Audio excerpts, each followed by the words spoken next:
Our lives are increasingly siloed and polarized, and we are also starving for connection. We are programmed with a deep desire to know that there is a place where we belong. In order for us to meaningfully connect with one another, we must first allow someone else to see us for who we are, which is scary because when we are vulnerable, we risk being rejected.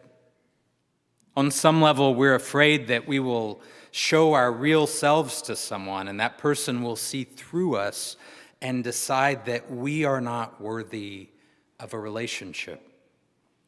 One of the ways we avoid rejection is by not allowing ourselves to be fully seen and holding parts of ourselves back.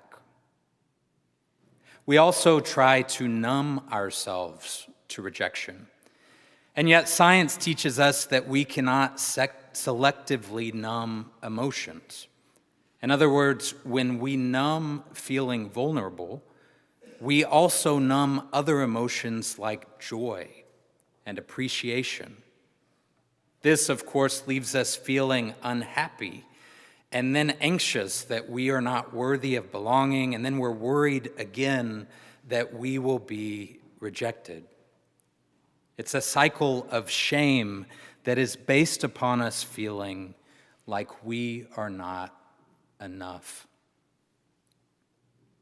Within this siloed and polarized world, and amidst our own persistent fears that we are unworthy of belonging and that we might be rejected, we at Christ Church aspire to be a community that does not require auditions. Many institutions want us to demonstrate our value.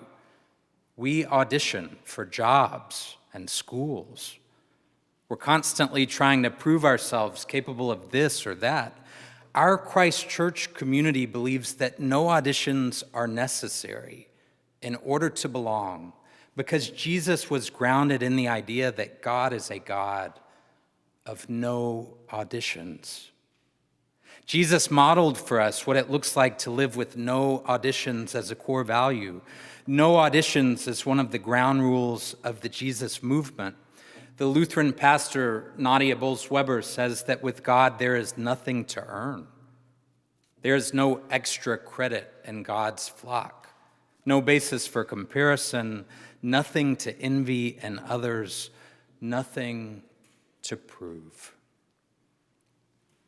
The New Testament is filled with stories about people who came into contact with Jesus or his followers or his Spirit, and they were introduced to the idea that God is a God of no auditions, and then their lives were transformed by this idea so that they began living in a new way and became a part of making God's vision into a reality. In this morning's story from the Acts of the Apostles, we are introduced to Lydia, who we're told is interested in God, although she's not Jewish. Luke describes Lydia as a dealer in purple cloth. She was a business person who dealt with the elite class of Philippi. They were the ones that were allowed to wear the color purple. This wealthy woman, who is not a part of the religious in-group, has an aha moment, and her life is transformed, and she becomes an instrument in spreading God's vision. The book of Acts also includes stories about Peter, who rarely understands what Jesus is trying to say. During Jesus' moment of need, Peter turns his back on Jesus. God then uses Peter as one of the principal leaders in the early Jesus movement. And then there's Paul, formerly known as Saul, who spent his time persecuting followers of Jesus. Paul was present when Stephen, a deacon in the early church, was stoned to death. But then Paul is struck blind on the road to Damascus, and his life changes. So much of what we know about the early Jesus community is because of Paul's prolific writing. My point is that from its earliest days, the Jesus movement has been made up of all types of people from all walks of life. None of them fit a specific mold, and none of them had to audition for their specific roles. God met them where they were because with God, there are no auditions. We all have a place. We all belong. Social worker and researcher Brené Brown has studied why some of us feel worthy of belonging and others of us do not. The one factor that can keep us from seeking connection with others is our own internal idea that we are not worthy of connecting with others. The research shows that the only thing it boils down to is whether or not we feel like we deserve connection.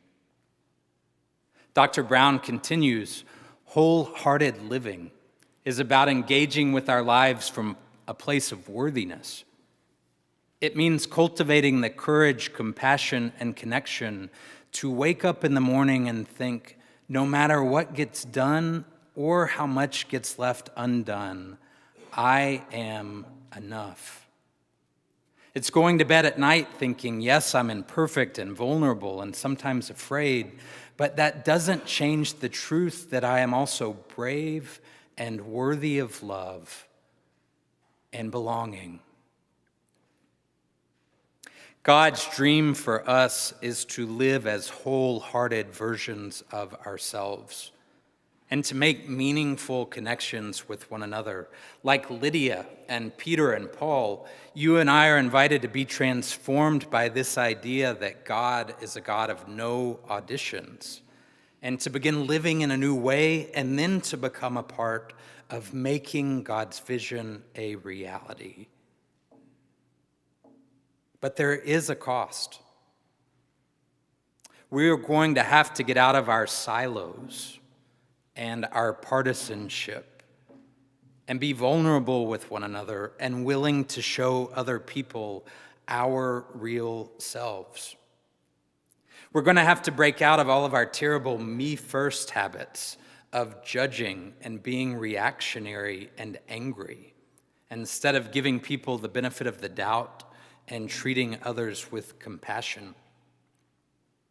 We're going to have to leave behind our my way or the highway thinking and live with the knowledge that everything we do and say has an effect on other people.